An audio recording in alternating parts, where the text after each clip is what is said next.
Welcome to the second session of our lecture, International Political Economy. This session is called Forging a World Economy 1400 to 1800. And the unofficial subtitle of this week's session is Europe is not the world, but Europe changed the world.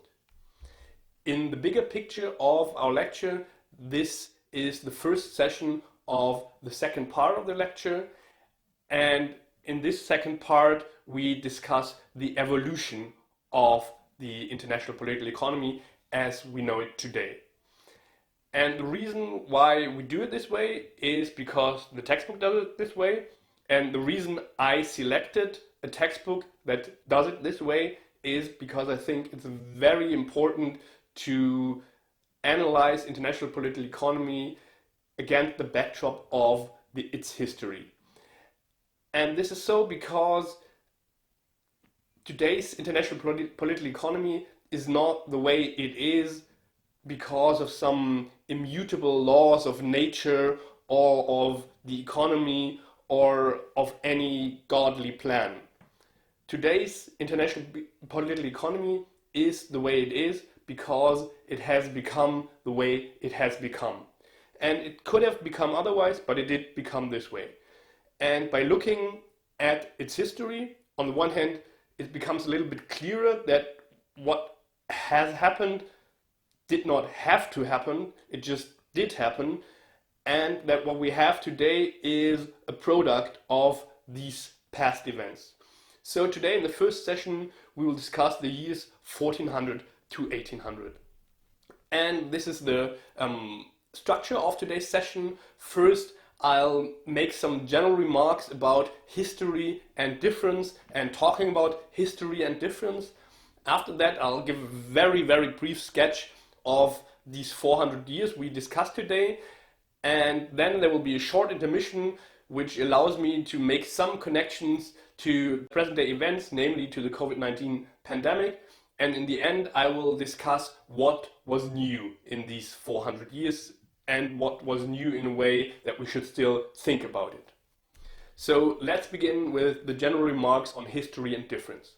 First, we have to ask, what is history? And here I created three visual representations of three different ideas of history. The first visual representation is just this line of crosses, and these crosses stand for a number of events that happens. And I also illustrated this idea of history with a quotation from Albert Hubbard, which is actually about life, but it also works when you take it to history. And he said that life is just one damn thing after another. So this means there is no inherent sense in life, there is no godly plan to life, there is no predestined path your life takes, and any kind of sense you see in your life is something that you put into it. By itself, it's basically meaningless. And this is, of course, a rather pessimistic or maybe somewhat existentialist view of life or of history, but you could think about history this way. It's just a chain of events, and then one event happens, and then one event happens, and then another one happens, and yet another one happens, and just one following the other without any plan being there, any overarching tendency or any law or anything. It's just stuff happening. The second picture there illustrates an idea of history that is the total opposite, because there we have an idea of history where it just has a clear direction and it's always moving forward. And I once again used a quotation to illustrate this, and this goes forward ever, backward never. And there are quite a few people who said this. I chose two socialist politicians here, Erich Honecker and Maurice Bishop, quite different politicians, but this kind of thinking about history can also be found in other kind of political ideologies, in liberalism, in social democracy, in some kind of religious or theological understandings of history. And the idea is always history is a straight line. It started somewhere and it goes somewhere, and typically these are rather optimistic narratives of progress where you started somewhere in a dark, distant past and you move to a bright future. And anything that happens therefore makes sense, and makes sense in a way that it is one step from the dark past to the bright future. This is the kind of thinking that you particularly find in modern thinking, in modern Western thinking in particular, and also in some forms of religious thinking. The third version of history that you see over there is yet again an opposite of the other two, and here you also have some kind of sense in history, some kind of universal law, but this time it's not going from dark past to bright future, but now history is seen as some kind of circle where it's typically portrayed in a way that golden ages and dark ages, they just change, and history just like moves through dark ages, then it rises to golden ages, and then comes decline and decadence, and then we go to the dark ages once again, and then you have this wheel turning and turning and turning. And you could once again illustrate this with a quotation that is taken out of context and is supposed to say what life is like, namely it's a circle. So we move in a circle, and this kind of thinking you have in philosophies basically all over the world. You find it in European philosophies, in Indian philosophies, in Chinese philosophies, in Islamic philosophies, particularly in the longer past.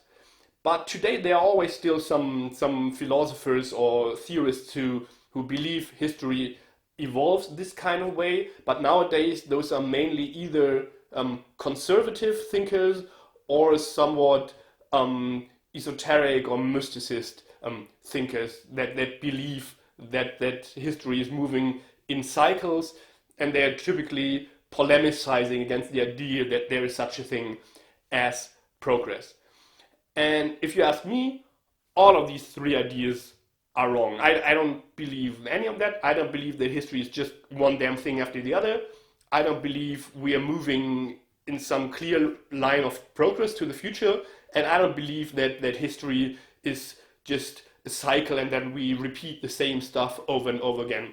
If it convinces any of you, it's fine with me, but it doesn't convince me, because the first one, that's far too pessimistic when it comes to seeing some kind of logic in history, and the other two see too much logic in history, I think.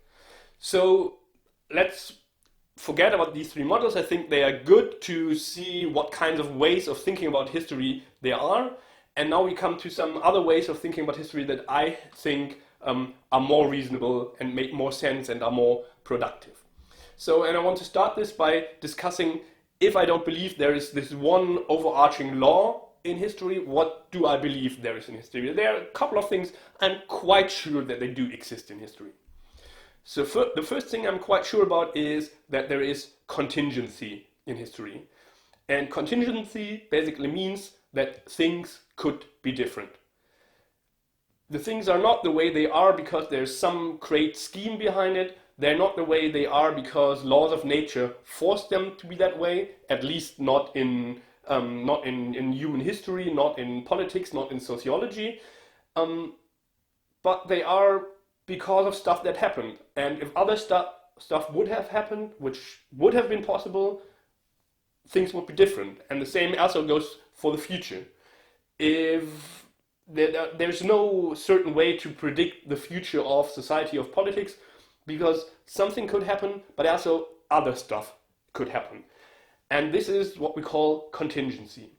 Yet, contingency is not arbitrarity.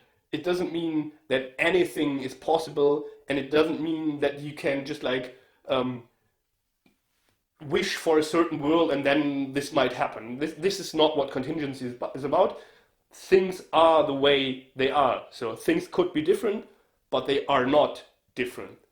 And when we think about today's session, we will see that Europe was not very special or important in 1400, but then certain things happened, and in the end, European nations controlled the world, and this has happened. It has changed a lot of things, but there is no universal law saying that this was bound to happen. The second thing that also exists in history is difference. And this is quite related to contingency, because if there is no universal law guiding history down one certain path, this also means that different societies can take different paths or different paths of development. It's not that they all are just like going down the same road, and some are just like a little bit further ahead, some are just behind and have to catch up. That's not the way history works. There are many ways that societies could develop. If you look at the histories of different world regions, societies did not all go down the same path. They did not take all the same course of development. Different things happen in different regions, and therefore societies have different histories. And something that is very important when one talks about difference between societies is that one does not assume societies to be homogeneous within. There's always also difference within societies. So if we say that 1,000 years ago China was different from Europe, it does not mean that all Chinese were alike, or that there was one homogeneous China and there was one homogeneous Europe. There was always difference within both. And then there's difference within the difference within, and so on. So don't think that societies were ever homogeneous. And when we talk about difference, we also have to talk about interaction. It's not that societies evolve down their path independently from one another, but they always influence one another in many different ways. It can be by trade, it can be by exchange of ideas, it can be by learning from one another, it can be by struggles, and there's always some intermixture. And even saying where, say, European culture ends and Asian culture begins is very difficult, because has always been interaction, and it's impossible to say, okay, this is Christian European culture and this is Islamic culture, and then take any single author or any single book as part of one of these cultures, because they were always interactions between different societies. And what always also has been there is conflict. So there were always struggles between societies, and there were always struggles inside societies. And the struggles inside societies might even be more important when it comes to the way societies develop, because societies typically do not develop in a way that someone comes up with a great idea and then everyone agrees that this is a great idea and then this idea is implemented. They typically evolve by one group and another group fighting about which way society should develop, and then there is a certain outcome that must not even be something that either of these groups envisioned beforehand. Then what's also there in history, and this might be related to an idea of progress in some way, is there is innovation. So new things come into being, and some of them remain. One of the new things that came into being in the last 500 years is the modern territorial state, and we are going to discuss more about this later, but you can also think of certain technologies that might come into the world and remain in the world. You can think of certain forms of social organization. You can think of, I don't know, certain cultural forms like the book or the TV show or whatever. So new things come into the world and some of them remain. And you could also think about these processes as processes of learning and unlearning. And learning and innovation are related to one another. It's only that if you talk about learning, you add a cognitive dimension, a dimension of knowing stuff. And you could also say that there's a process of cultural learning, which is not independent from individual mental learning, but that a certain society learns a certain concept or a certain technology or a certain way of structuring society, and then that's there for a while because it's learned. But there are also processes of unlearning, and if one thinks of these, one typically thinks of like big catastrophic events like a great empire or civilization falling down and being followed by some dark ages. And you could argue that these things also happen, but one can also think about unlearning on a way smaller scale. Something that also probably does exist in history is such a thing as conditionality. And conditionality means that some things today can only happen because other things happened in the past. This is not exactly the same as causation, meaning one thing in the past is the cause, and things that happen now are just effects that had to happen because the things in the past happened. This is a very strong idea of connection between two events. If you say conditionality, the connection is weaker. For example, you could say, well, the United States of America could only be founded because there was the European expeditions to the Americas beginning in the 15th century. And this is something where you could say, well, one is the condition for the other thing to happen. However, it does not mean that whenever the first European conqueror or explorer stepped on American soil, it was clear that roughly 300 years later, the United States of America would be founded. That's a claim that would not convince me, but one is the condition of something else. And then you could also argue this the other way around and say, well, there is a certain path dependency, which means that one thing that happened in the past make certain things in the present more or less likely. So there was no general law making sure that European nation states are formed in the way they are formed right now, that we have like France, Belgium, the Netherlands, Germany, Austria, Switzerland, and so on and so on. There's no reason for that happening. It's just stuff that happened and coincidences that happened that made these nations appear on Earth. But once they were there, it's quite likely that they will persist for some time, and then that changing national borders and changing the whole setup of Europe is rather improbable. So, and again, this is no strict causality, but some things that happened in the past make some other things happening now more or less likely.